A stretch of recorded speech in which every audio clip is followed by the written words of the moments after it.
Hello, everyone. Welcome to The Raid, the GamerAccess.com's PC gaming podcast. I'm your host, Bronson Fiore, joined by the ever-enthusiastic Anthony Todd. Good evening, everyone. It is a fantastic evening. Are you having a fantastic evening, Bronson? I had some of the Chinese food I was not able to get Wednesday night. I have been playing Metal Gear most of the day, and yeah, it's been a good day off. So, days off. You treasure it so much. I'm really bummed that my schedule got changed. I'm still working Graves, but I don't have Friday and Saturday off. Now it's Thursday and Friday. I was so unbelievably sad when I found that out. You have no idea. But yeah, we should talk about PC video games. Anthony, have you been playing anything on your personal computer? Final Fantasy 14. More of the usual. I probably should be raiding more, but I'm not. Run dungeons, saving up currency for cool gear sets. Doing other small bits like hunting and treasure maps. Just the usual routine. Nothing new. But it's, for some reason, a routine that I haven't been bored of for, like 2 years now? It's actually been 2 years since The Realm Reborn launched. That's so weird to me, that has been around for 2 years. I know, and I remember the day that I tried... I remember the day I tried to get this game, too. I thought about a digital copy, but Square Enix made it really convoluted and be like, you know what, I'm just gonna go get a physical copy, and I freaking had to drive all the way to the other side of the city just so I could get a physical copy of this darn game, and apparently they sold so much that the servers just wouldn't run right, so they had to shut down the whole game for like a week, and then gave everyone a free week afterwards as a way to say, hey, we're really sorry, we didn't know you all would, like, mob our servers because we didn't know you guys liked us that much. It wasn't. Final Fantasy 14 was a pleasant surprise. Was the best way I could put it, because you got to remember, like, they had like the mountain of garbage that they had to fix with 1.0. So. It does remind me of like early Warcraft history, where like. I remember watching the documentaries and reading up, and it was just like, yeah, we're hoping in the first year to get 400,000 people. We planned our servers for 1 million just in case, but, 400,000 seems like a good number for the first year. They blew through that in a month. I remember, like, trying to log into the game, so, like, especially on weekend nights, and being did you ever have this problem with Final Fantasy where you had queues? Where it's like, there are too many people on your server right now, you are blank in line to log in. You're number 249 in line to sign in. Yeah, that was the thing. Yeah. They had to pull in more servers eventually because they just did not know that many people would show up. Yeah, so which is understandable, because to them it's like if you were like at Square Enix, you're like, well, we've just fixed this failure of a game, and I don't know if people are going to give us a second chance or not, but,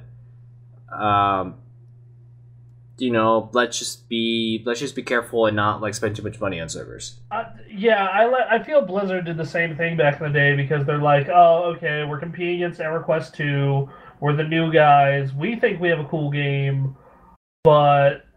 we want to make sure, so we'll cap ourselves at 1 million for the first, as the high mark.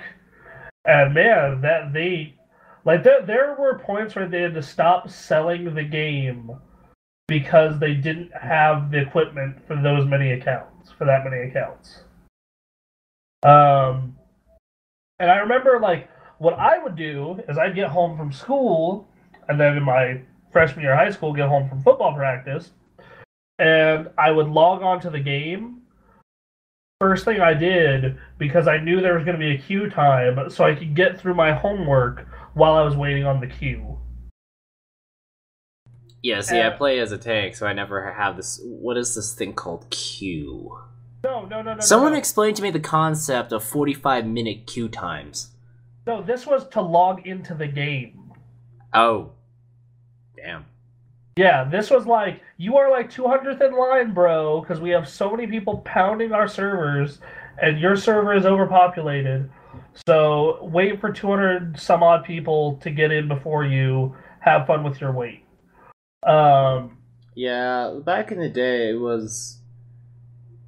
it's like server disconnects, lag. Lag was a big one because it's not like Blizzard had like, it's not like in the case of Blizzard where they're like rich and have all the money in the world for World of Warcraft and put servers across the country. With Final Fantasy 14, it's not Final Fantasy 13 or 15, so it doesn't have quite the biggest budget. So they shove all their data centers for North America to into one spot in Canada.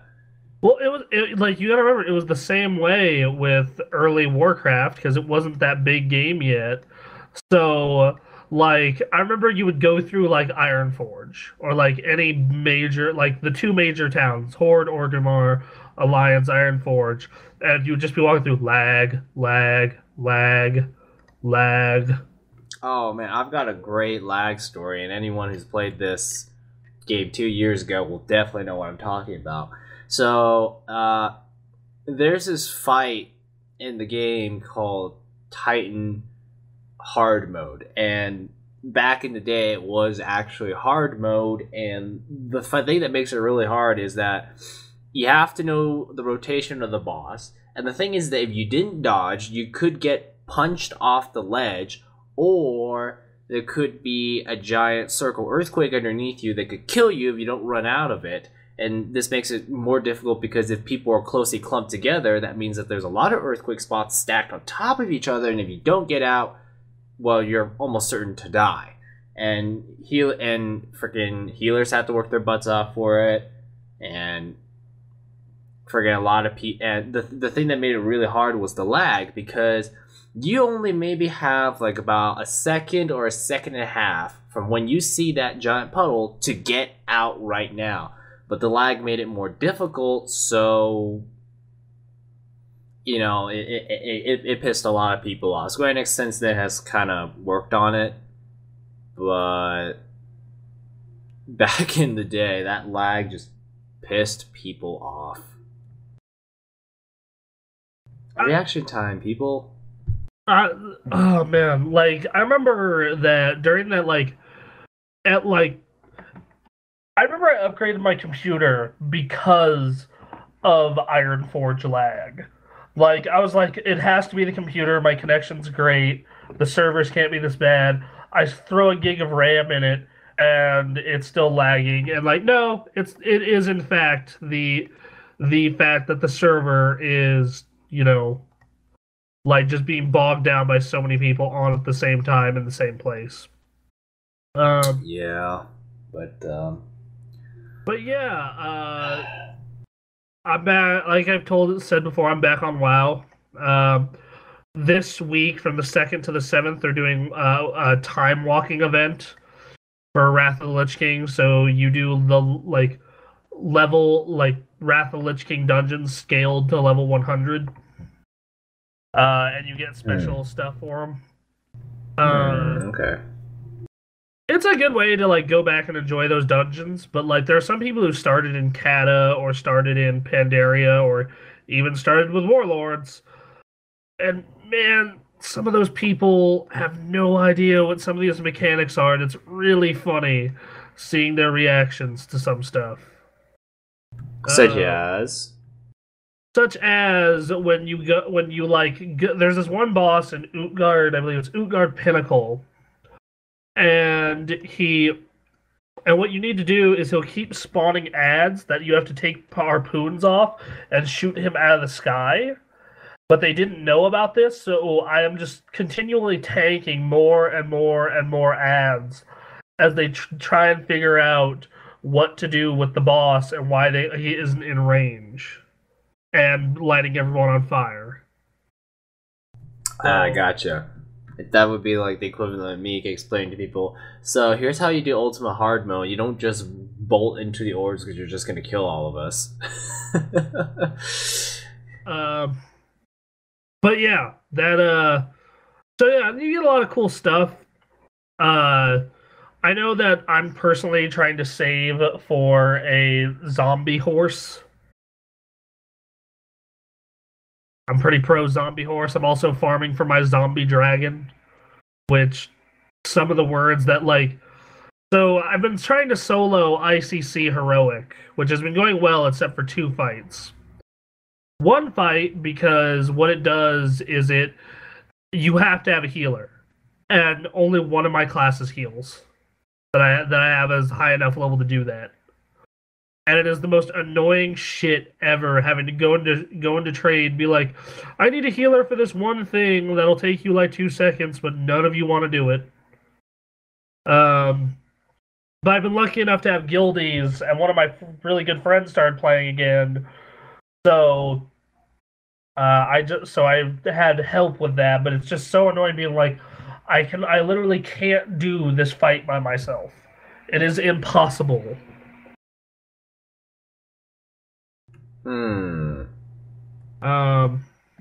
Such as yeah, that's a lot of people actually. When you're like when you shout out, hey, I need help. Nope. Unless you are raiding, you will get no help, sir. You must be top tier raid with room for a take and have scheduled times in order for someone to even be remotely interested in what you're doing. That's another thing I've been doing is like, I have a very specific time that I can raid, as you know, and and you know why. Yeah. And it's really hard to find a guild that raids from 3 in the morning to like from 3 in the morning until around like 5-ish or 6-ish. Like I very much considered transferring to a European server.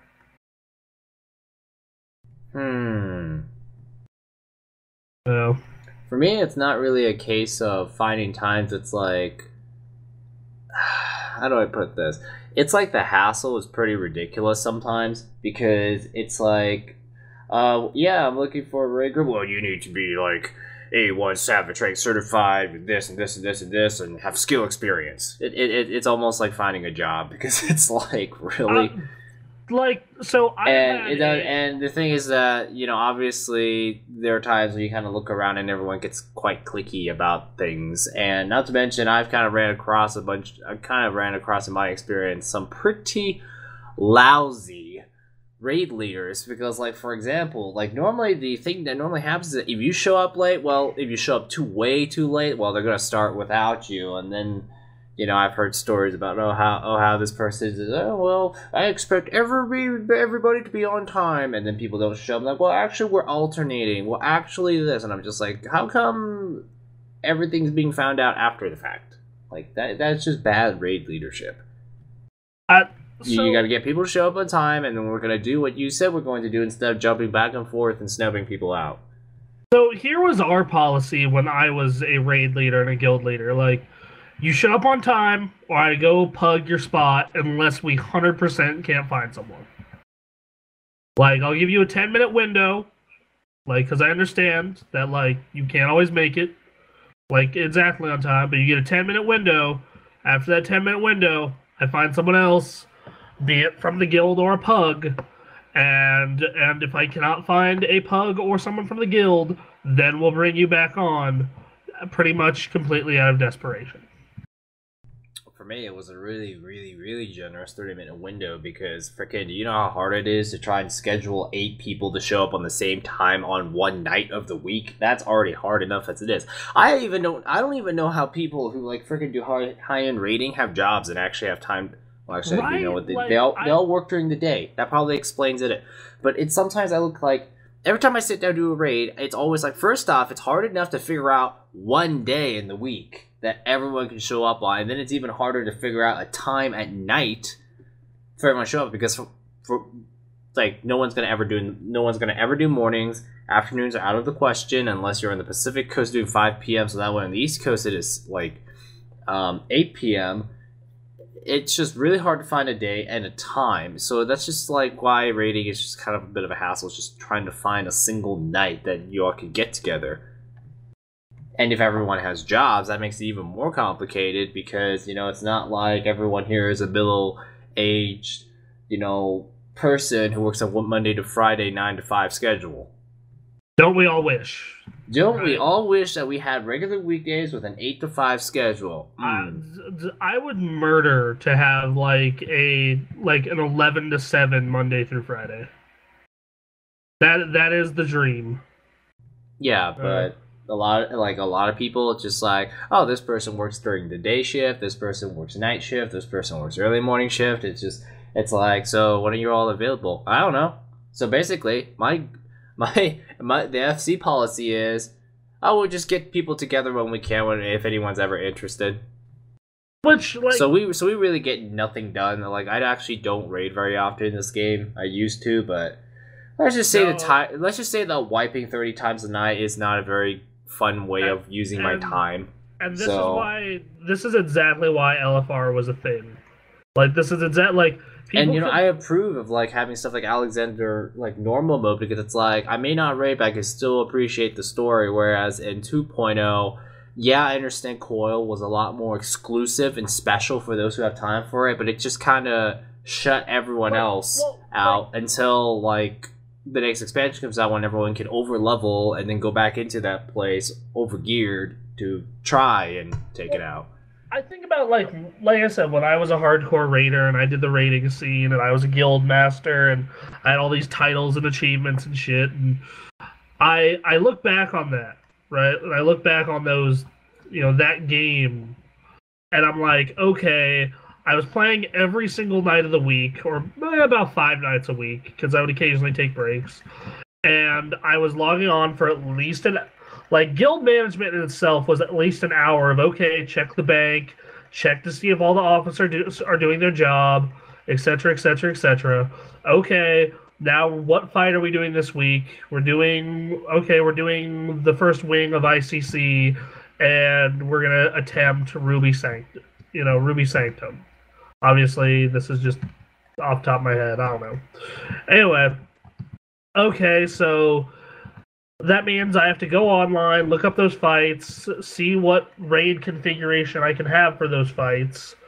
Because, you know, our guild, we didn't have enough range DPS, so we had to think of creative ways to do certain fights. So, like, there was this one fight where you needed, like, multiple range DPS to kite, but we just didn't have that. So what we did is we decided to have one of our DPS switch to a healer, and just have all the ads stack on the platform and AoE them down with the boss, while the healers and tanks take extra damage. Okay. Creativity, yo. Solutions. We had some really bullshit ways to do fights, because we just didn't have the people to do certain configurations. Like, we just didn't have it. It was like, it's sorry to say, but, you know, we only have 2 range DPS. You know, I kind of, like, miss that, and this is kind of, like, one of the things the internet has kind of done to MMOs, because instead of, like, trying to figure out that there's probably more than one way to get this fight done, it now has become, if you're a dragoon, you're useless, get out of here. We have to have a bard. Sorry. Well, that was the way it was in vanilla WoW. Like, there were so many specs that were considered useless. Like, did you ever watch that Krendor video, Vanilla WoW in a Minute? I think so. It's just like, I want to raid as a non-prot warrior. Like, just, if you were a warrior, you were going to be a tank. If you were a druid or a paladin, you were going to be a healer. And every raid team needed at least 4 or 5 paladins, if you were Alliance. And if you were Horde, you were butthurt that you didn't have paladins because they're blessings. Like, that is straight up how vanilla worked. So there was shit tons of class stacking. Like, in the Burning Crusade, every hardcore raiding guild stacked shamans, because they got this ability known as Bloodlust, and it caused them. And what it does, it's a big damage increase with that. It doesn't. So, do you remember heroism from World of Warcraft? That buff. Heroism. I don't think I do. Okay. What does it do? It's the shaman one where they use it and you get like a 20% DPS increase for like 20 seconds or something like that. What this caught. So, well, back in the day, this. Oh, God, I'm trying to remember what it was exactly. There was something very similar known as Bloodlust, but it didn't give everyone like this massive cooldown like it does now. It only gave the shaman the cooldown. So you would stack shamans for certain fights. So you would have like, okay, we're doing this fight that needs a shit ton of DPS. We need like 6 shamans with us. Wow. Or like there would be another perfect example is during the fight with Illidan, you needed a warlock. You needed one. You could not beat that fight without a fucking warlock. So like several fights from back in the day, from Vanilla and the Burning Crusade, you needed to class stack certain classes. Like there was just no way around it. Yeah. That stopped over time. I'm glad they did, but it does kind of make certain classes not as special. Like I just kind of feel like, you know, you should be like allowed to experiment, but because like MMOs is like a gigantic numbers game for a lot of people, it's like what is the most optimal efficient method of achieving sufficient DPS for this, you know, extravagant challenge. It just becomes like a giant numbers game. You sit down, you do math, and it's like, okay, so this is the optimal rotation for a Dragoon. Everything else is wrong. This is the optimal 100% solution for Dragoon for a 30-second situation. Here's the optimal rotation for a 1-minute situation. And I'm just sitting here, and I'm like, I'm just gonna figure this stuff out myself, and then I would start winning aggro fights in some raids. It's not actually high-end raids, but it's just sometimes I'm like the top DPS, at least on the aggro meter, and I'm just like, didn't have to resort to the internet. I just needed to read skill action buttons and know what they do.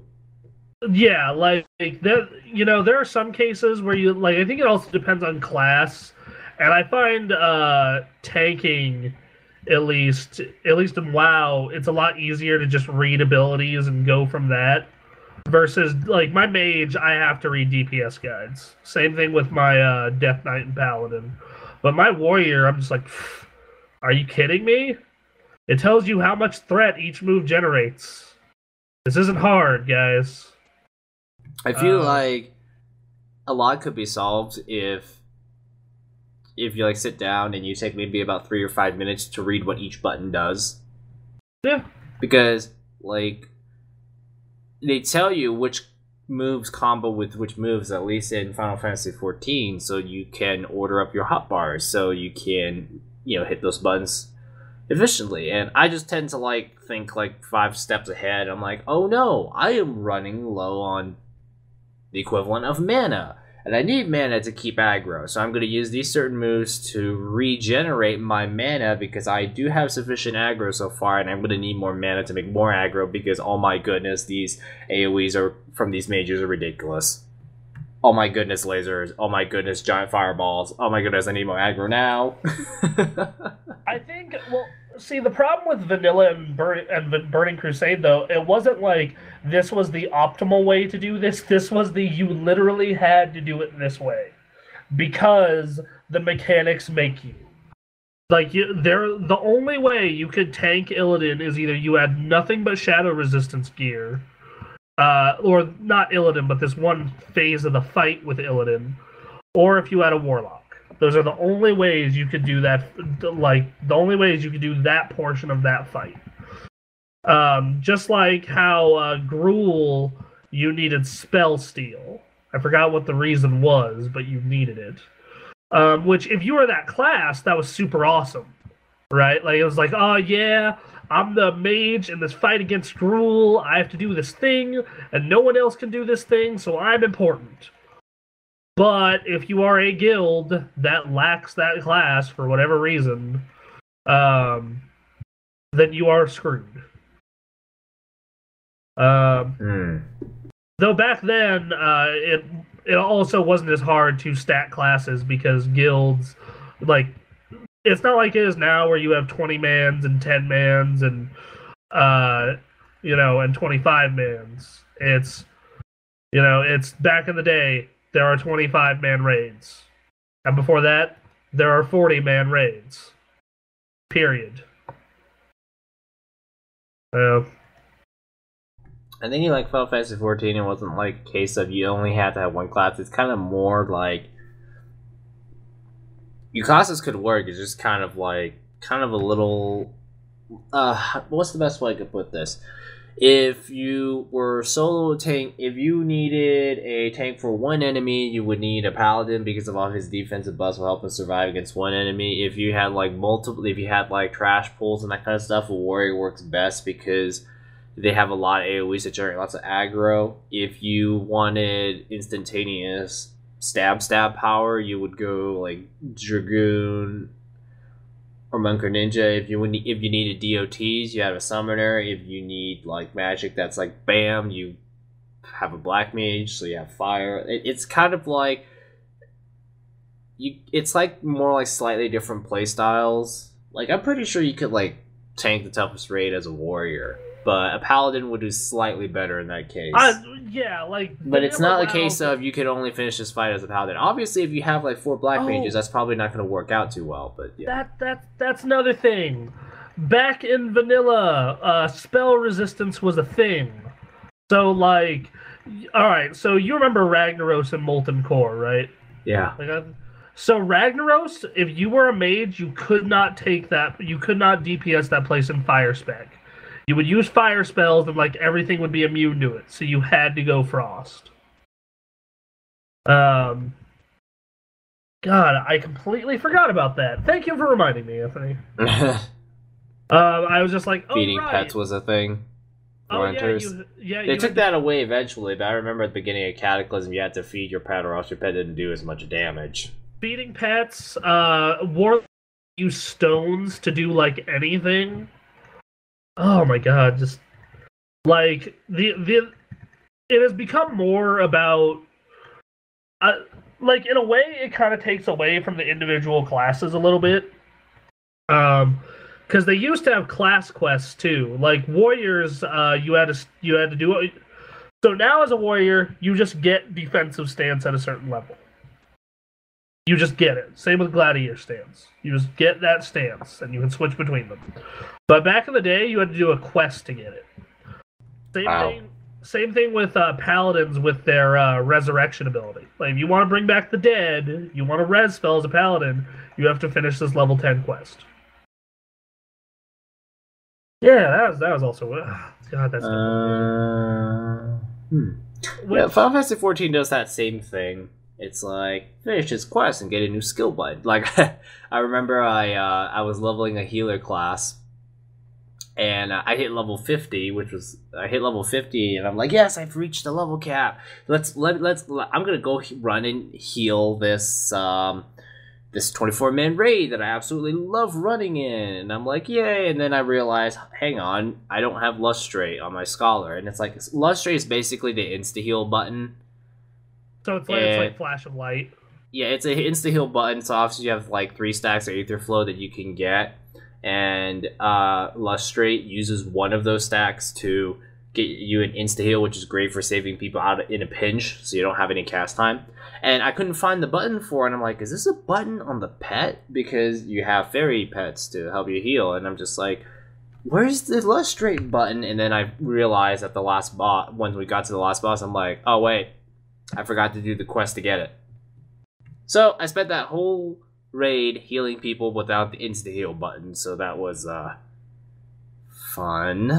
And shit like that is exactly why. I remember the warrior quest, the warrior weapon quest, which if you got that weapon, you really didn't need another one until level 50 something, was ridiculous. Like, it was so much fun, but it would took forever, and you started at level 30, and you really couldn't.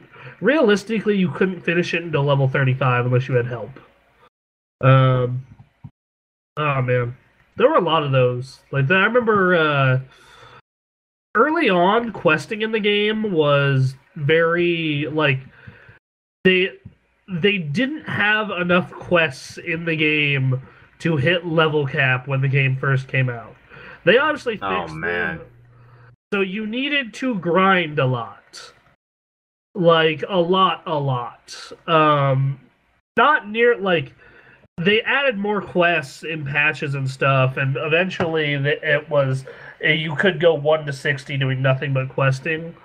But man, like it just going 1 to 60 back in the day though was not a enjoyable experience a lot of the time, because especially if you were Horde, because the Horde didn't really have a quest zone from like level 30-ish to 38.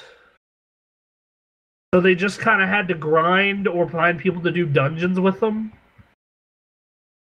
Oh, okay, yeah. Yeah, like, life was way harder for the Horde back in the day.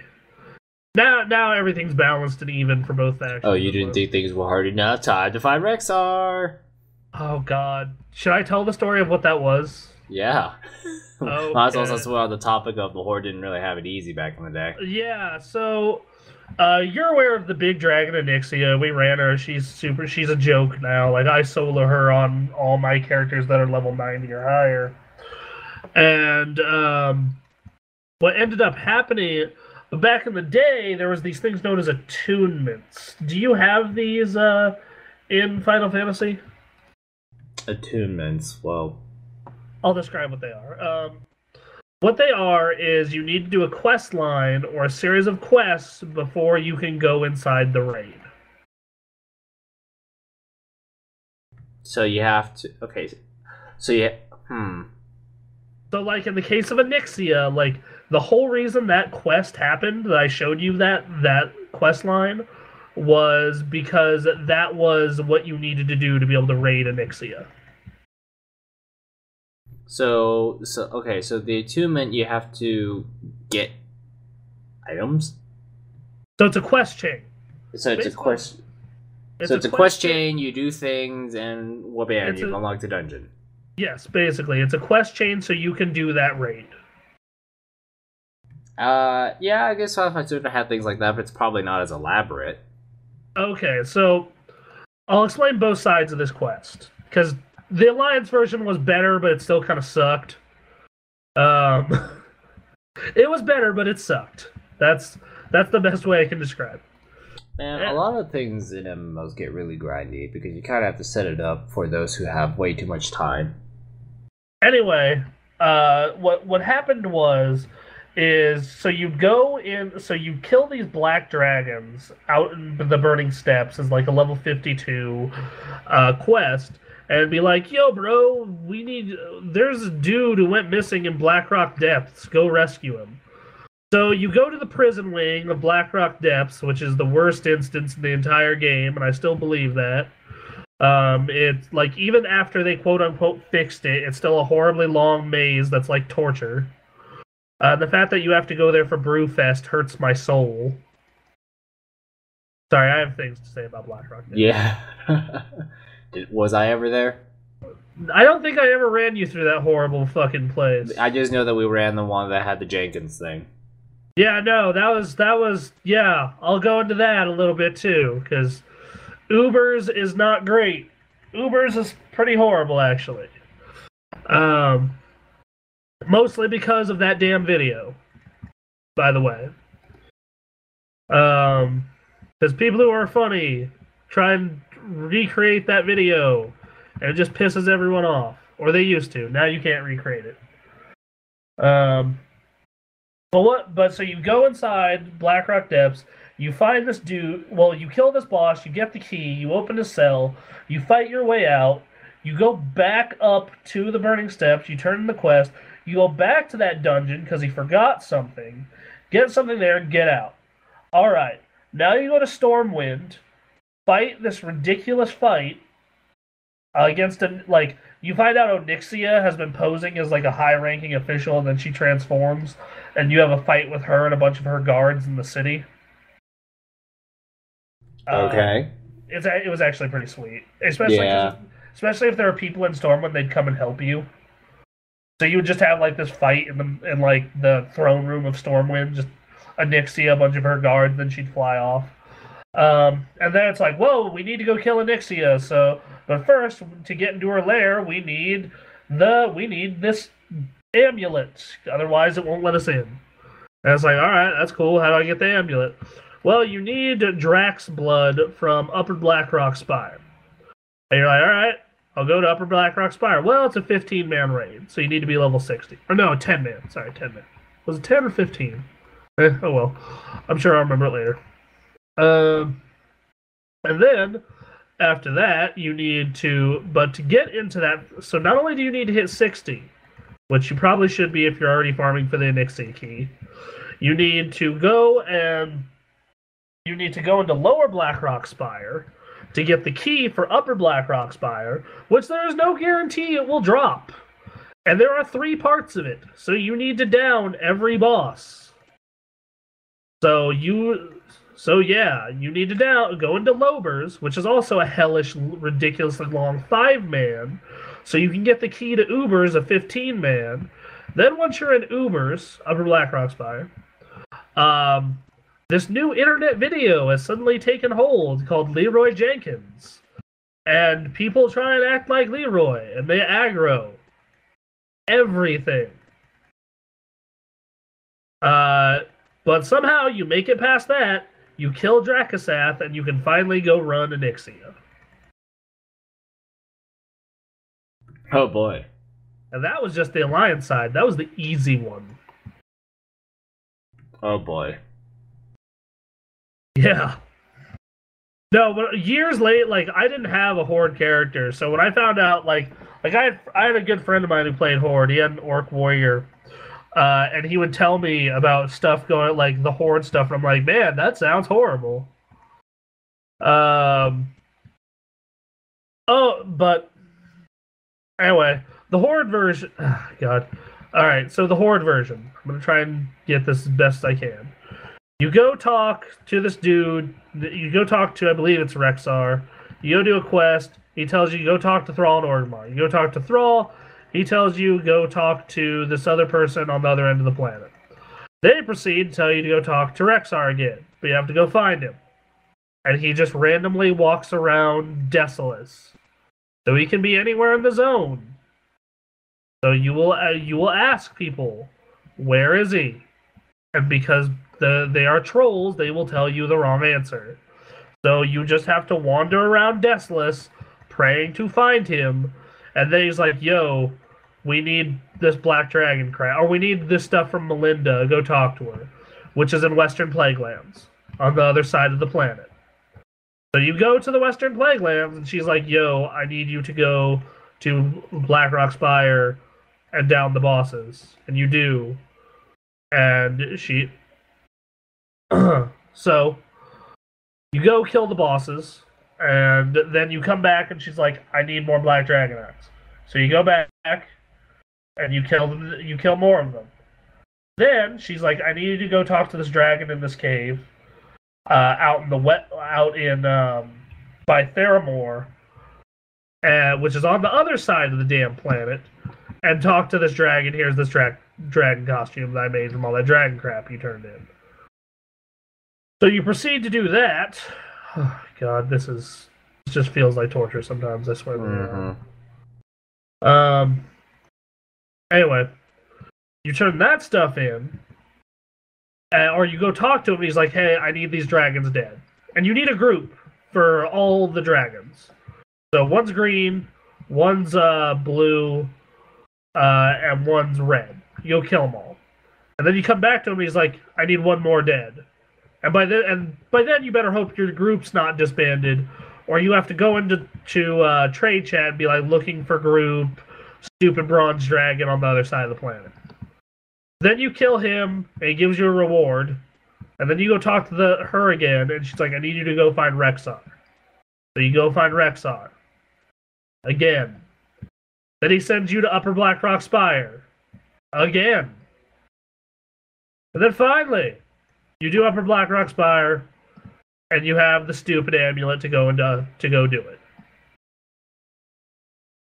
So yeah. Wow. And that's just going off the top of my head. That's probably all wrong, but that's a general idea of what it was. You had to find Rexar on 3 separate occasions, which that was super annoying. Yeah, man, that was vanilla was dark times, yo, dark times. But people want to go back to it. Oh yeah. Also, the Horde didn't have paladins, and the Alliance didn't have shamans. But back in the day, you wanted paladins way more, like way more. They were way more valuable. Oh man, like paladins were straight up like way more valuable. But yeah, I don't know, man. Yeah, that was that was vanilla. That was the thing. That was like, what, 12 years ago? 11. That was 11 years ago. It'll be 11 years ago this November. Oh, man. Yep. And they keep making upgrades, and I keep playing it. Because I'm a crazy person. We're all crazy. I do think it's a really well-designed game. I have a lot of fun with WoW. I think it has problems. I think Warlords of Draenor had a lot of, like, its content was really good. There just wasn't nearly enough of it. Like that is... Anyway, we should probably talk about news unless you've been playing something else on PC. Not really. Not really? Alright, well... Speaking of another game I've been playing, Here's the Storm is getting a new map. Or it's gotten a new map. A new map is out for that as part of its Diablo expansion that they've been rolling out over time. And what it is it's 2 lanes and a giant circle in the middle. Alright? Anthony? Okay. Well, you know what? You played League and Dota, so you understand at least that much. Yes. Alright. Randomly throughout the fight, a demon will spawn and an angel will spawn, and you're on the side of one of them. So let's say you're on the side of the angel. That means you need to kill the demon before the other team kills your angel, and then if you do that, your angel will start to wreck the crap out of their base. Nifty. Yeah. But the way this map is designed, it kind of just ends up being a cluster F in the middle of the map. Okay. Like, because, like, no one ever, like, bothers to mind their lane. They're like, lanes, what's that? Let's all go in the middle because it's a giant circle. Let's have a giant death match in the middle of this map. So, yeah. That sounds kind of exciting and terrible at the same time. It can be fun. Like, one of my favorite moments was, like, we had 4 of the enemy team, like, right on the verge of death, but they're running away, and I managed to swoop down fast enough and use Divine Storm, and I killed them all. It was just nice. It was just like, bleep, yes, Paladin's too OP. Anyway. Sticking to the OP Paladin theme. Nice. But yeah, it's a fun map. I don't think it's necessarily like a map that's... Like, I don't think it is a map that's going to be one of my favorites, like the Dragon Knight, just because it, like, more often than not, it ends up being a giant cluster F in the middle of the field, like I said.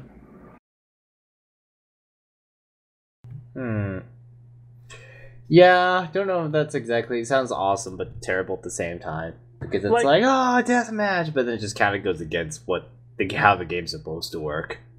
Yeah, like, it can be really fun sometimes. Like, just being like, clusterfuck in the middle of the map! Let's see who wins! But on the other end of that, like it could be this horrible, just nightmare scenario where you're just like, oh my god, what is going on? Oh man. Anyway, yeah. So Here's the Storm continues to grow and be pretty fun, I guess. Mm-hmm. If you are ever awake at 3 in the morning, Anthony, hit me up. We'll play some. I think I'm gonna be too tired at that point. So I work grave shift now, which basically means my 3 a.m. is 3 p.m. Yeah, just flip the AM PM. You're nocturnal. That's the difference. That's basically it. Like I realized that this week when I was like going to bed at like 9, 10 in the morning and waking up 6, 7 at night, and I was just like, my AM and PM are basically switched. Like that is essentially what has happened. Good morning, Bronson. Good morning to you, Anthony. Did you have breakfast and sausage for? Did you have breakfast today? I had Chinese food for breakfast. The thing that I kind of noticed is that one time, freaking, my lunch kind of happens earlier in the day now, and I gotten used to it. So when I ever walk into McDonald's, I'm like, why are they still serving breakfast? It's lunch, right? Right? Oh, it's too early for lunch. Crap. Right. Yeah, like you get this weird schedule. Like I was really hungry when we were recording Unscripted last night. I was like, oh, I'm gonna get Chinese food after this. And I looked at the clock and I'm like, damn it, they're closed. But it's only 9 in the. Oh wait. Whoops.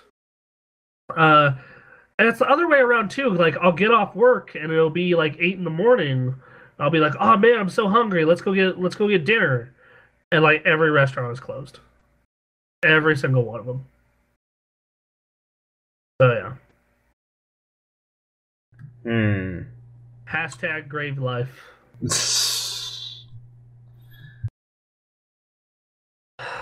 Yeah. So yeah. Moving forward. All 4 Mad Max films are now on Steam. Valve has confirmed that the high-definition versions of all 4 Mad Max films are now available to purchase on Steam with the release of the new game. The new game has been getting relatively mixed reviews, typically scoring between a 6 and an 8. So, wait, films, like movies, right? Yes. On Steam. Well, this isn't the first time this has happened. Like, I actually am not like. I know, like Steam, like maybe has like some videos, maybe, but it's kind of a little surprising. It's like, oh wait, they do movies. I did not know that. I own 2 movies on Steam. One is that documentary that they gave out that was about like professional MOBA players, specific, and like it was mostly about like really famous Dota players. Let me see if I have it. Duh. You really think they're gonna talk about League? Well, they did talk about League for a little bit, just not long. They mainly talked about like the world's best Dota players and like professional Dota and what that life is like. And then let's see. And then they talked about and then they also talked about like the game itself and the prize pool and stuff like that. And then the other game I have for free have you ever watched? You might have watched this. Indie Game the movie. Yeah, you talked about it a long time ago, but I haven't watched it. Yeah, it's on Netflix. Just throw that on when you're like raiding or something. It's really fascinating to see what these like really small independent developers go through. But yeah, like those 2 are on there, so I don't know, it's not that weird that like as a promotion as part of this game coming out, there is like, oh, this game's coming out, well, here's this weird, like, here's the movies. Enjoy the movies. You know what I'm saying?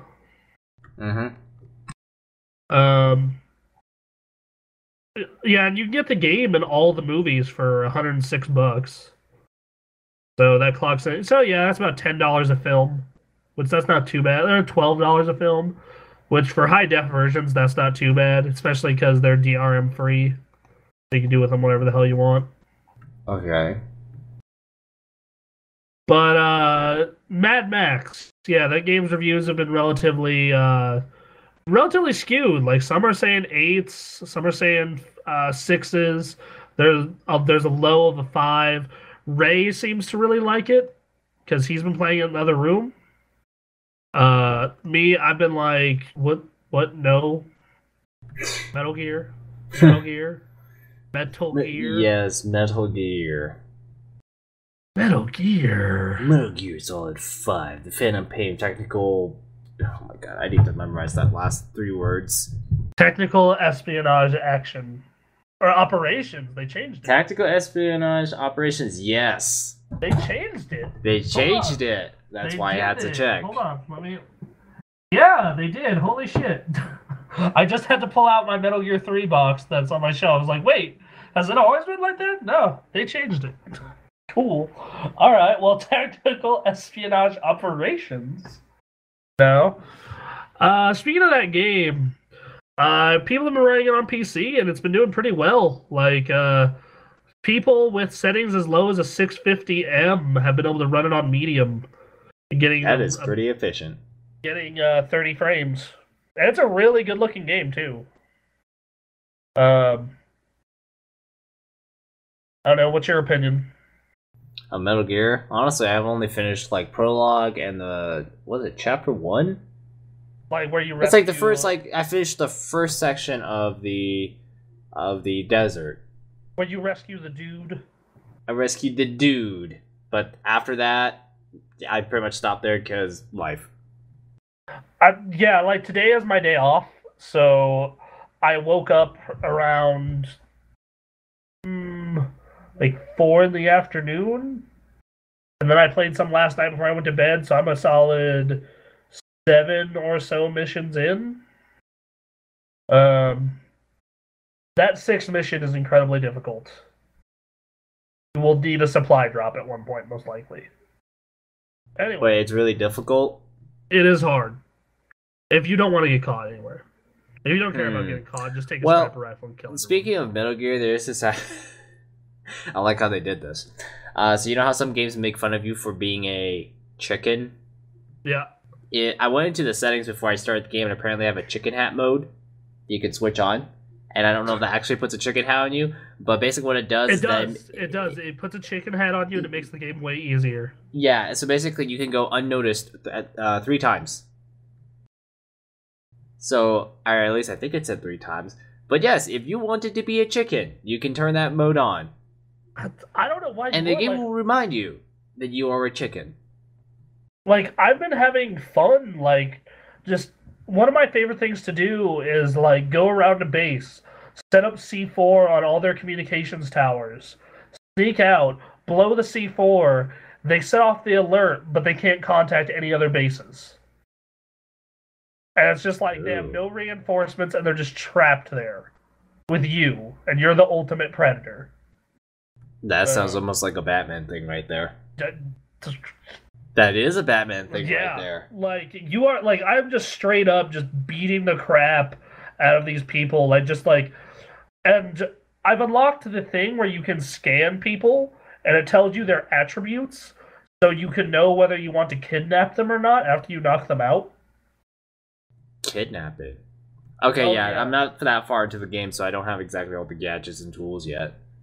Okay, I should explain this. But I do want to say that, like, spoilers.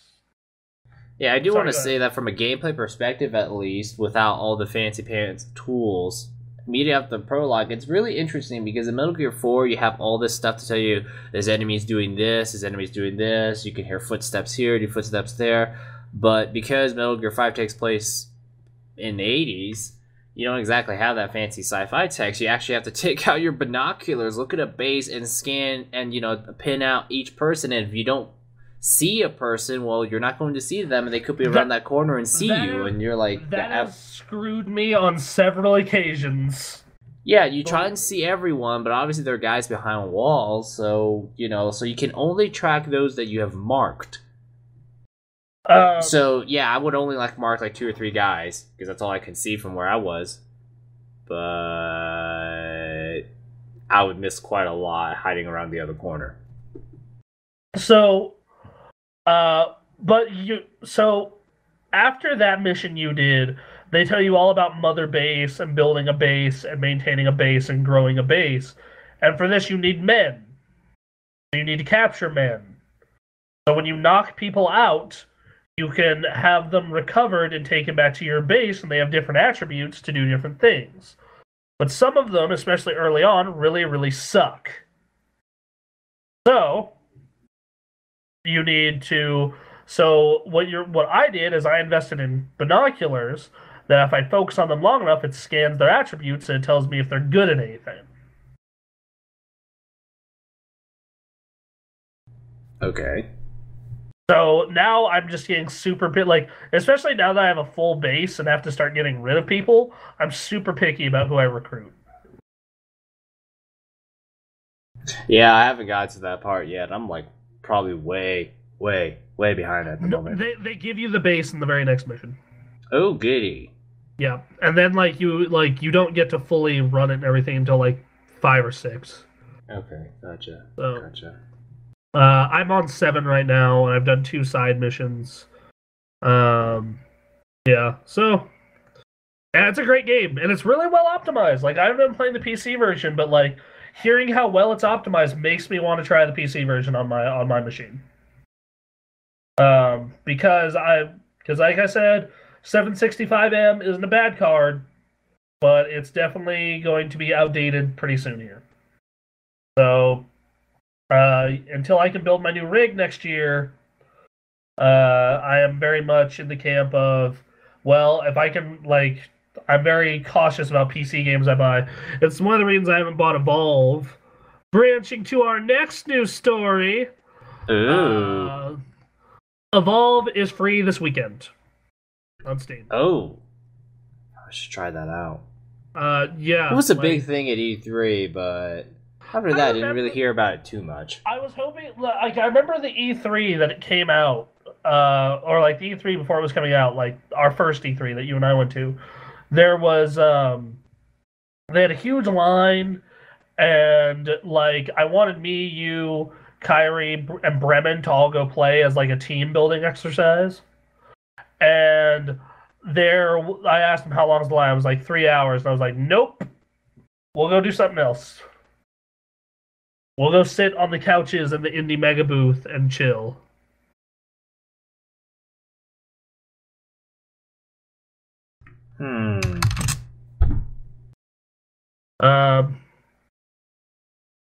Yeah, so anyway, Evolve is free for 2 more days as of recording this.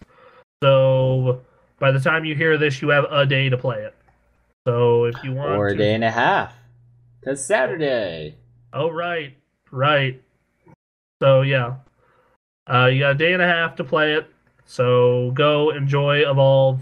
I hear it's a pretty good game. This is also happening on Xbox, but oddly enough, not PS4. So. Wait, Evolve? Yeah, this Evolve weekend thing. Yeah, I thought it was a Steam only because I didn't know Xbox did this. It's on Xbox too. Huh. Yeah, I was surprised when I found that out also. No, I've been spotted. Spotted by who? What? Oh, you didn't hear my phone go off? Nah, it was probably really muffled. Okay, there we go. Yeah, sorry. Now you've been spotted. Now I've been spotted. The first time was a warning. God, cannot wait till I have a new phone. Anyway, going forward with this little tangent. Yeah, I don't know. I've heard good things about Evolve. It'll be cool to be able to try it. So yeah, I don't know much about Evolve. It was huge at the E3 that it was announced. Lines and all kind of that. And then when it came out, I just remember I think John played it. Nick John played and it. Nick both played it. Yeah, John and Nick played it, and I just didn't hear much. Yeah, Yeah. Anyway, Evolve was pretty solid. Hopefully, I'll try it this weekend and I'll report back next week what I thought of extended time with it. Especially because I can bring that game to work. Anyway, moving forward. Star Wars Battlefront. We talked about this on Unscripted. It has a beta. It'll be on all platforms. It'll be happening in late October. There's gonna be that 40-player Walker Assault on Hoth with playable Luke and Vader, and that co-op survival mission you and I did at E3. This is basically the E3 demo. An E3 demo on a different planet. Gotcha. And with 40 people, but like I said on Unscripted, if the Hoth map is as huge as it was in Battlefront 2 about 10 years ago, actually, ooh. Yeah, you probably need 40 people to not make it boring. Well, no, they also are going to have that co-op thing you and I played at E3. Right. There's something I can say about that impression was that they did a very good job of making it look like the movies, including stormtroopers who don't know how to aim. And sound effects. They nailed sound effects. Oh man, the sound. All that Star Wars goodiness. Yeah, like, quite a shame that they didn't really put in the story mode because I mean, what Battlefront 2 did was that it followed the movies, but it followed an infantry during the movies.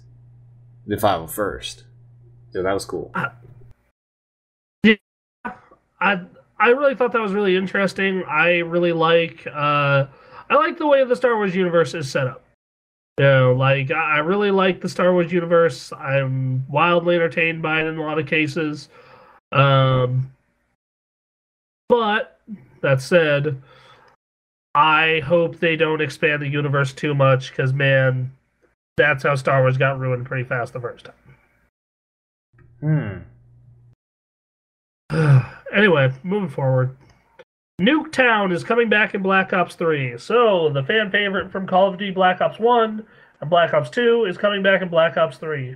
Nuketown, it's nuke with a 3 instead of an E, will be a free map for those who pre-order the game.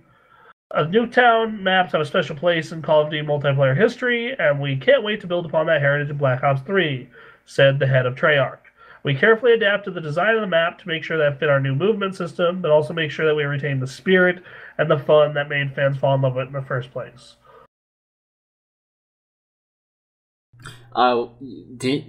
Is that the map that you said that in Black Ops 1 that was really, really good? Yeah, that's the one where you throw a grenade and you, kill 4 people. Yeah, that map is just chaos. It is just madness. It's really cool. That's fun. Yeah, that map is I didn't like it when I first played it, but when I played it some more, I was like, I get the idea behind this. This is just like playing Smash with 8 people. It's just stupid. Just incredibly dumb fun. Got it. Anyway. Moving forward. Skipping down the burlap trail. So, flying is finally coming to Warlords of Draenor. What, you couldn't fly? You could not fly in Draenor until now.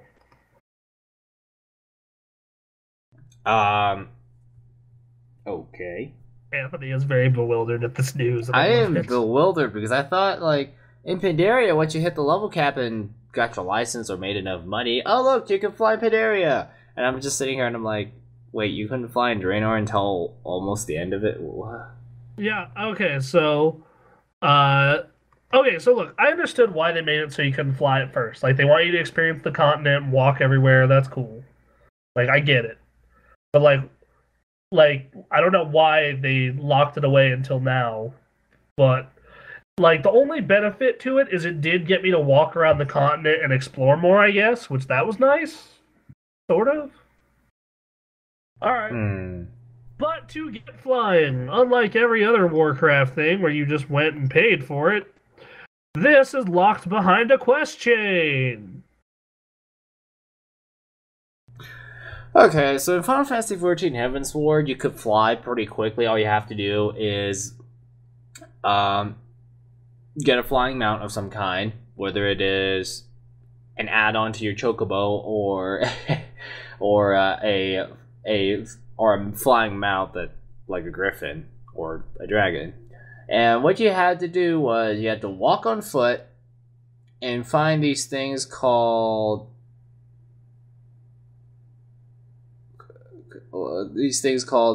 aether currents, and you have to find them on foot. You have a little compass that can guide you, but basically walking your foot through Heavensward is a lot like Skyrim. You just encounter a bunch of stupid walls that you can't find a way up. Okay, Warcraft is thankfully not that. Like, there are paths and ways to navigate around every single zone. But, alright, so let me walk you through what you need. So in every other WoW thing for flying, you go pay for flying and you can fly. And so it's like, okay, you hit 70, now you can pay for flying and fly in Outland.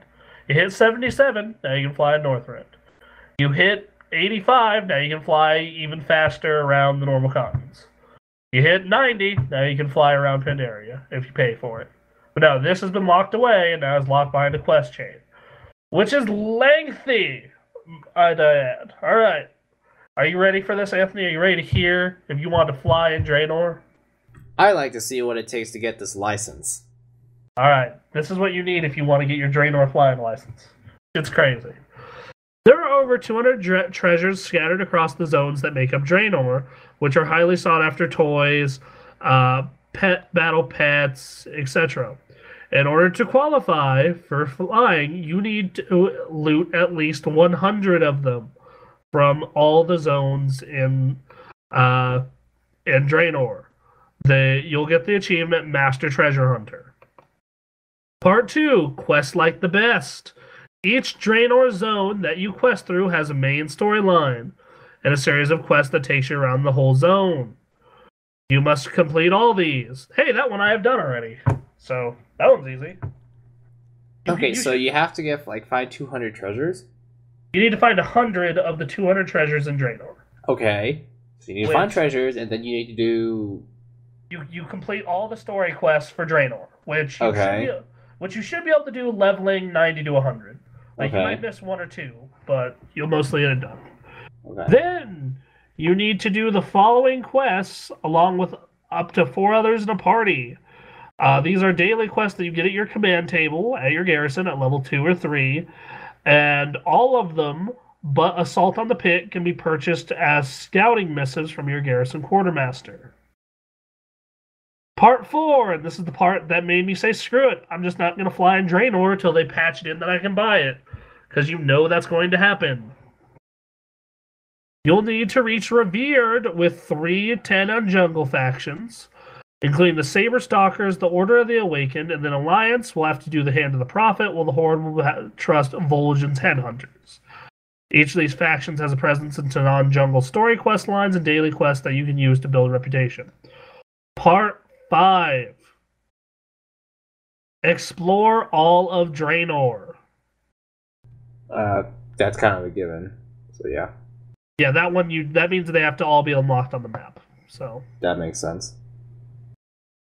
Okay, so I know why they're doing this. I know why, but I still hate that they're doing this. So right now, the game lacks content, and we're just waiting for the next expansion. It's supposed to be coming out the middle of next year. Betas happen at the end of this year. And you're like, all right, so I'm betting this expansion comes out June to August of next year. But you're like, okay, what do we do in the meantime? Hellfire Citadel came out back in June, and a lot of guilds have finished it on normal. They're working on heroic, and a lot of the world's best guilds have beaten it on mythic and are just bored. And there's not much content to do otherwise unless you go back and do older stuff. So they need to give people something to do, and I guess this is it. In my opinion, this is a really lame way to do that, though.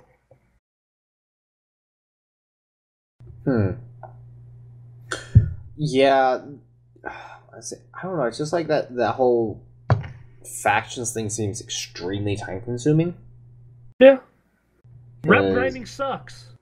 It does. I've done that before. Rep grinding sucks. I've done it before. Unless you do the dailies, or at least in Final Fantasy 14, if you did the dailies every day for about a month or a month and a half or two, There is only one time when rep grinding did not in fact suck. And it was in Wrath of the Lich King and Cataclysm. Because you could go buy a tabard and just dungeon grind. So you need dungeons for your... So at the time, you needed to do dungeons to get your Marks of Triumph or Marks of Frost or Justice or whatever anyway. So you might as well dungeon grind. And it's way, way, way, way faster. But no, they're just like, whatever. Daily quests. Daily quest, bro. Do them for 2 months. That's it. I just kind of feel like with the rep grinding, if you didn't like do the beast quest, you would be at a severe disadvantage. Because do you know how long it would take to catch up because it's a daily thing? Like, I know what's going to happen. They're going to release Legion, and people are going to want to quest through Draenor way quicker to get to Legion on their alts. And they're going to be like, okay, you can fly in Draenor at level 90, just pay 1,000 gold. There you go. I want you to level through this really, really, really, really quickly. So you can get to the new stuff, which is fine, because the new stuff does look cool. And you can pit, like I said, Draenor's content is really good. Like, those raid mechanics are really fun and really well designed, and the raids themselves look good, especially the Hellfire Citadel, but there are 3 raids in Warlords of Draenor. 3. With, I believe, 13 bosses each. I think one of them has 16. Anyway, so they all have 13 to 16 bosses. And there's only 3 of them. Versus, you look at Wrath of the Lich King, which had ICC, Ulduar, Nax, and Trial of the Crusader as their big long ones with multiple bosses. Then they had either the 1 or 2 fight encounters, which were EOE, OS, Onyxia, and there's one more I'm forgetting. So there were 8. And then you look at Burning Crusade, which had Tempest Keep, Black Temple, Sunwell Plateau, Turpin Shrine Caverns, Gruul's Lair, Magtheridon's Lair, Karazhan, and God, I'm trying to remember the last one. And it annoys me that I'm not remembering it. I know there was one more though. Oh, Zulaman. So that's 8 right there, and I know I'm probably forgetting another one. Mount Hyjal. So, the Burning Crusade had 9 separate raids that I'm remembering. And then you look at Wrath of the Lich King, which had, VOA. So it had VOA, Nax, OS, EOE, Ulduar, Onyxia, Trial of the Crusader, ICC, and Ruby Sanctum.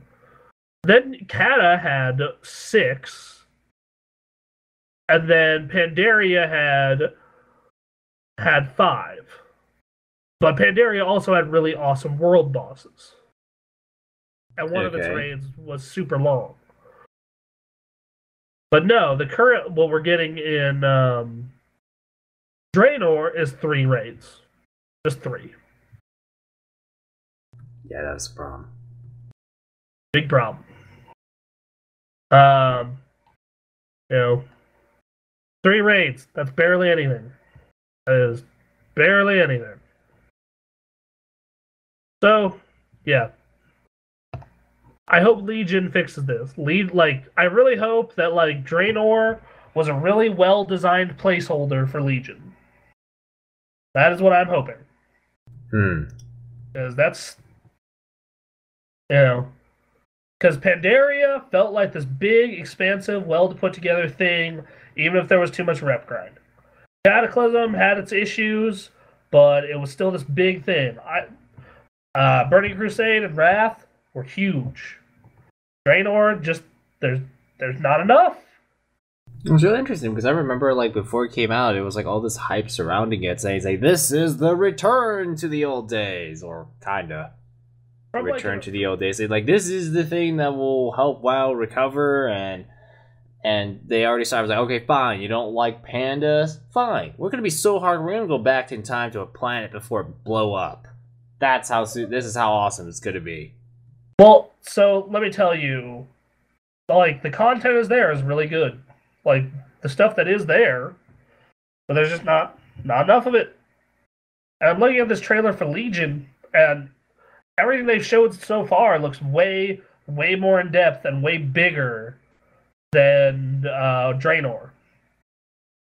So, with an MMO, if you run out of content, that is a really bad thing. Like, if this tells you anything, like, it's taken me 3 weeks, and I'm probably a couple pieces of gear away from being ready to raid again. From having nothing but looking for raid gear and first tier stuff.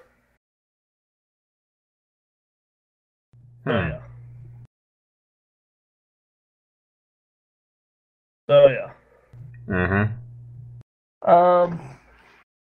Anyway, speaking of other MMOs, I dropped some time into Guild Wars 2 since it's free to play now. Yeah, that was a news story that I found out on Facebook for a post from somewhere along the line, and I'm like, oh really? That's nice. Guild Wars 2, the MMO famous for you only have to buy it once and you never have to pay a subscription fee. I got to level 5. That game runs really well. Like, that game was touted as being like when it came out, at least, as being like, this is like the MMO visual benchmark, and I'm running at a max 60 frames, no issues. So I guess that's nice. So yeah, the game looks really good, even if it like I feel as like the camera isn't never in the right place. Like, in World of Warcraft, I kind of like play it almost like it's an RTS on where I pitch the camera. And you can't do that as much in Guild Wars. So that kind of bothered me a little bit. Okay. Combat is very standard MMO stuff. There's a hotbar, you get skills and you do stuff. I'm playing as the Elementalist, which, the way I understood it, is either like a mage with elemental magic or a shaman. The character creator's pretty in depth. Like, you can mess with that character creator for a while. So, I think I might give it a chance, but it's just kind of like, I already am playing an MMO. Yeah, that's my thing. It's like, I mean, yeah, I could give it a try for like an hour or two, but there's going to be zero long-term commitment into this game. This is just kind of like, I'm just going to try it for a day, and even if I get into it, it's going to be like, I've kind of invested too much in Final Fantasy XIV, and I just don't have enough time. I'm sorry, guys. Being an adult kind of sucks. Like, that's my big thing. Like, it's very much part of that whole, like, the fact that I don't have to pay a subscription fee, though, makes me a little more inclined to, like, try it when I'm bored. But right now, like, just trying this initial setup, I'm like, I don't care enough to play this. I just don't. No, I'm sorry. I just don't care enough to play this game that essentially plays like World of Warcraft or Final Fantasy or insert blank MMO name here. And I'd rather play World of Warcraft because I have this character that I've sunk so much time into. I have these friends that already play the game.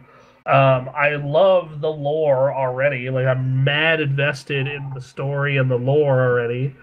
So why would I want to go and play Guild Wars, which looks like just, the combat is a little more actiony, I guess.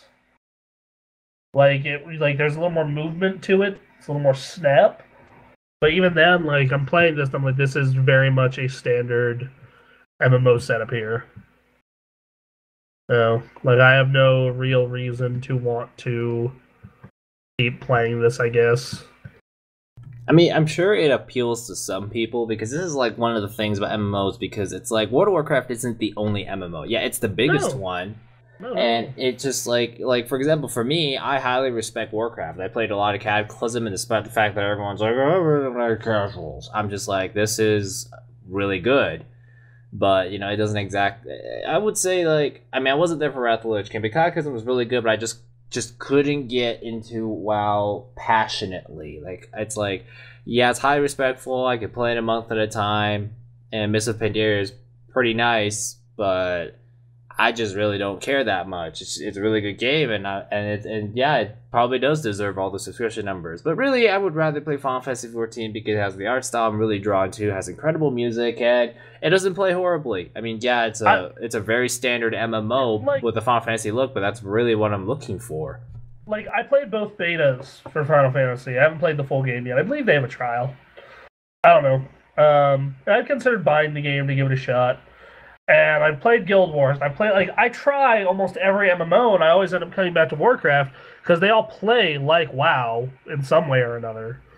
But WoW has the lore I care about. I love its music. Like, Warcraft has great music. Because here's the thing. I liked what Final Fantasy was doing. But I spend a lot of time playing that game and playing any MMO, really, if I'm going to get into it, and I almost prefer ambient music. Because I don't like... Because if there's a song I don't like, it doesn't grate on my nerves. You know? The bad part about that is, like, you can kind of tune it out sometimes if it's not, like, a great song. I don't know, man. It's a weird middle ground, I guess. But I like the lore already. I love the art style. Like, I like that cartoony look. I like the fact that Warcraft is willing to be, like, silly. You know, I like the fact that when I played Final Fantasy, my race didn't really matter in that starting zone, I guess. Like, or at least they didn't make it appear like it mattered. So I was just like, so it's like, you are a night elf, you know, like, I played, what are the name of those midget people in Final Fantasy? Lalafels. Like, the Lalafels, like, I did one of those, and I'm just like, they give me no context for the race whatsoever. But then I play WoW, and I start a night elf with Ray, and it's like, the night elf, you know, led by blank, are doing blank, blank, blank, blank. You know? Like, they feed me some backstory. The thing is that it's a little unfair when you put it that way, because in the case of Blizzard, it's like, oh, we've got Warcraft 1, 2, and 3, and books, and expanded universe, and everything, and money, and all development team, and the world's biggest development team. What does Final Fantasy XIV have? They kind of had to start over. Well, yeah. When they effed it up, and, you know, it's a brand new world. Like, Warcraft started from scratch, though. Like, they World of Warcraft had Warcraft 1, 2, 3, and books. They didn't really have that many books. Like, you still had something to build on, whereas Final Fantasy XIV is like a brand new, fresh, clean sheet, and then they have to go about fixing everything. Yeah, you can build upon the lore, so that, you know, that's good. But what was there to build on if you just started a brand new world in the case of 14? I mean, yeah, you didn't really have a starting zone, but they kind of had to fix everything in a freaking hurry, which was probably one of the problems that that game had to run into, because it's like, we don't really have the time or resources to make a custom story for every single race in this game, or make a starting zone for every race in this game, because we just don't have the time or money, and we're like trying to fix this game so it's not bad. Which, I get that, but this goes back to them. They shouldn't have fucked up the original game.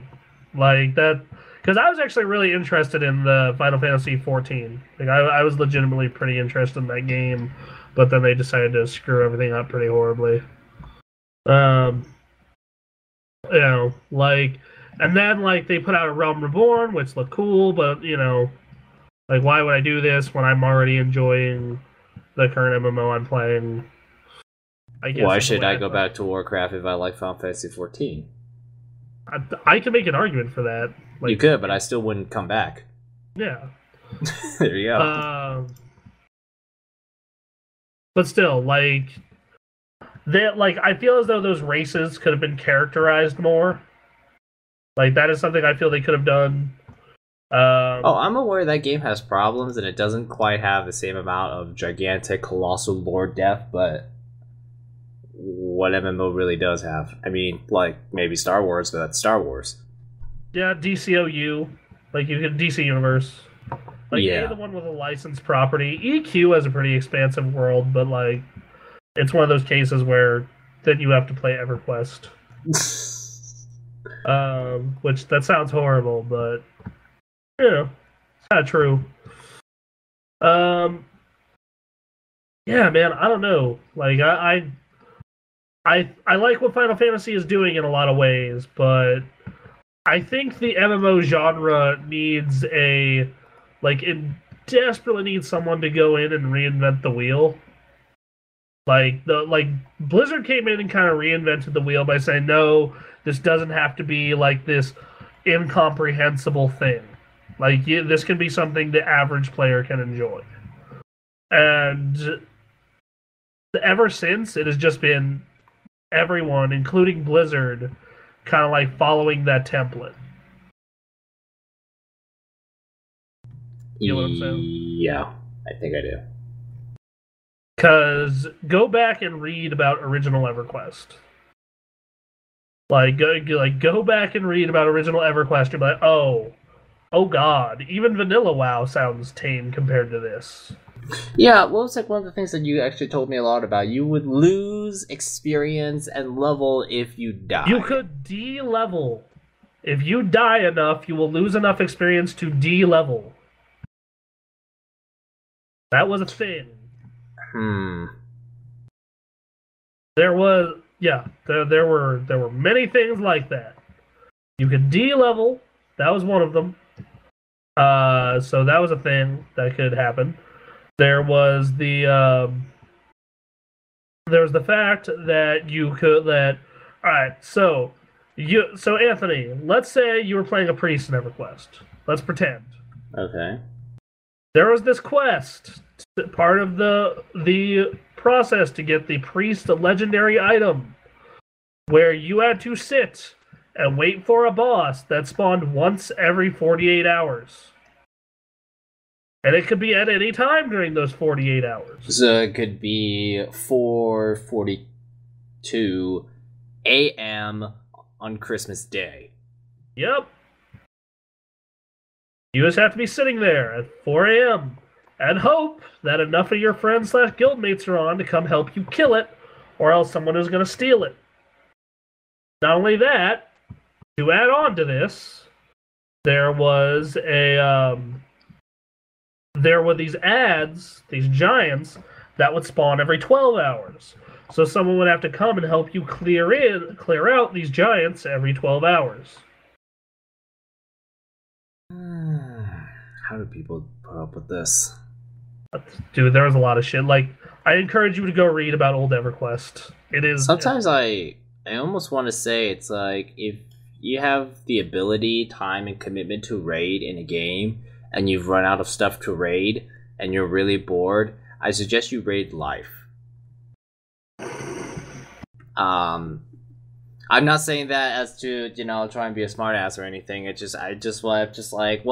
you have completed the hardest raid in the game and you spend about 5 or 6, if you spend like many nights and many hours a week wiping 30 times, 50 times a night, and you're bored and you're out of content, you could raid life with that kind of commitment. I wonder how far you would get. Right? You just have to reduce the elitist jerk attitude because you need to get past that interview. God damn it. Yeah, well, that's a thought I've had, because it's like, man, some of these people are doing it for like full time. Some, like, there aren't many. I mean, I understand that's like only like the top single percentage that actually raid at least 3 times a night, because I see like most people, they only have time to raid once a night if they're lucky, and they just sign on, do dungeons, do random things. It's more of a relaxing game than a competitive game for a lot of people, because a lot of people who play like here's the thing, MMOs are played by just about everybody. I'm not joking. I've met moms, dads, couples, surprising number of couples in this game, in MMOs. Young people, older people. Apparently, I once did stuff with a player who was like from Australia and in his mid-50s. So it was like, lots of people play these games. So, and a lot of these people actually have jobs. So, when you're exhausted from work, you're not really in a mood to come home and wipe 30 times in 2 hours. Like you just don't have the energy or patience to deal with that. So you just like in my case, I just wanted I'm just gonna do my dungeon checklist. Okay, that's done. Goodie. Well, yeah, it's just like how in high school, like I was a hardcore raider because, well, after football practice and homework, I go raid. I could spend all night just dying over and over again. But now, I'm an adult, I, just kind of like I'm soloing old dungeons to get cool looking stuff. That is how I spend my free time. Goodie. So, I guess I just do like checklist of dungeons, just complete something and clear something. Wiping is just I'm tired. That's what it feels like to raid after a long day. It's like, do I really want to come home and watch my character die constantly and have to like be patient about it and not be a jerk?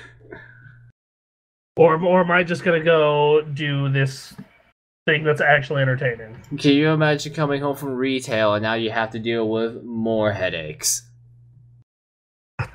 From the elitist jerk of a paladin sitting in your party, claiming that everyone sucks but him. Everyone's bad but me. Everyone sucks but me. Oh, you jelly? You jelly my anime hair and ADD, bro? Yeah. Anyway, do we have any comments on last week's, or not last week's, but the week before last, because we didn't have one last week's episode? Give me a second here. This can load. Nope. Cool. Well, we'll be back next week with more of this fun MMO, MOBA talk. Yay. I'm tired. You all have an excellent week. Go play Evolve. Bye.